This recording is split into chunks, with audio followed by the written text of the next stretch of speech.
전북 브리핑입니다. 소 럼피스킨병 살처분 보상금 지급이 늦어지고 있는 가운데 고창군이 보상금 일부를 먼저 지급하기로 했습니다.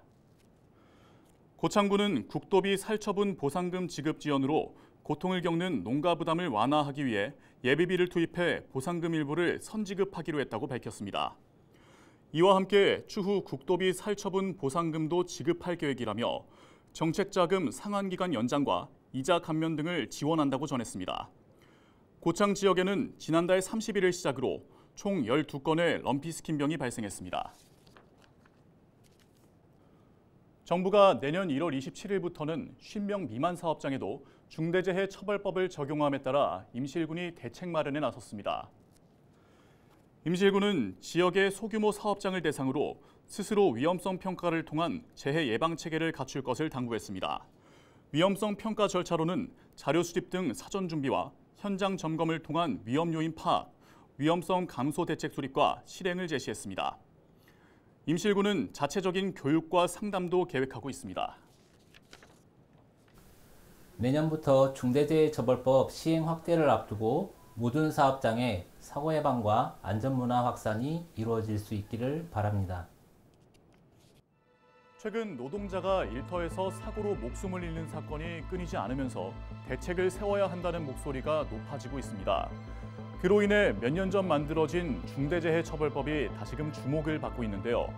중대재해처벌법은 노동자가 일터에서 다치거나 목숨을 잃는 산업재해가 벌어지면 그 책임자를 강하게 처벌하는 법입니다. 작년 1월부터 법이 시행됐지만 직원이 5명 미만인 사업장은 제외됐고 또 10명 미만인 사업장은 2년 뒤부터 법을 적용하기로 했습니다. 그런데 최근 10명 미만 사업장에 대한 법 적용을 2년 더 미루자는 이야기가 나오고 있는데요. 상대적으로 여유가 없는 10명 미만 사업장은 비용 부담 등의 이유로 안전관리 시스템을 아직 갖추지 못했다는 겁니다.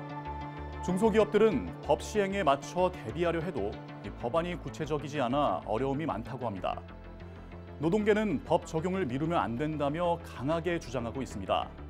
실제 노동부 통계를 살펴보면 작년 한 해 동안 일터에서 사고로 숨진 노동자의 81%가 50명 미만 사업장에서 일하던 노동자였다고 합니다. 무엇보다 중요한 건 노동자들의 안전입니다. 현장에서 땀 흘려 일하는 노동자에게 일어날 사고를 미연에 방지할 수 있는 법안이 반드시 마련돼야겠습니다.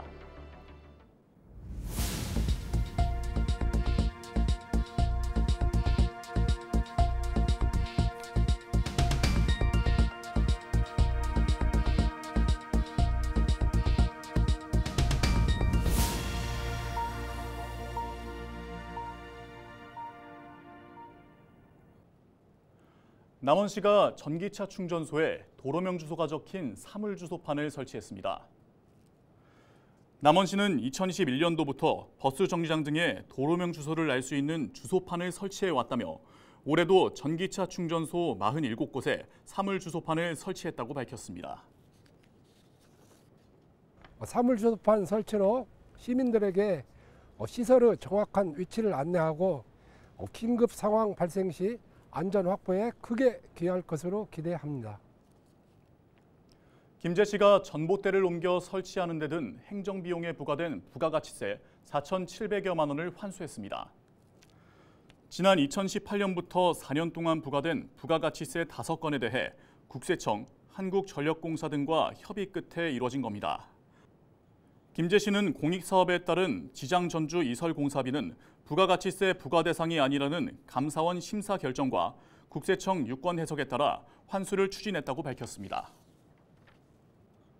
순창구는 치유와 휴양의 명소인 쉴랜드에서 외국인을 위한 웰니스 여행 상품을 마련했다고 밝혔습니다. 이번에 마련된 순창 여행 상품은 쉴랜드 내 1인 1실의 호텔식 침대방과 황토 찜질방 족욕과 찜질 체험, 발효 테마파크 관광으로 구성됐습니다. 또 순창 농특산물을 활용한 건강음식 체험과 고추장 비빔밥 만들기도 포함됐습니다. 오늘 준비한 소식은 여기까지입니다. 지금까지 전북 브리핑이었습니다.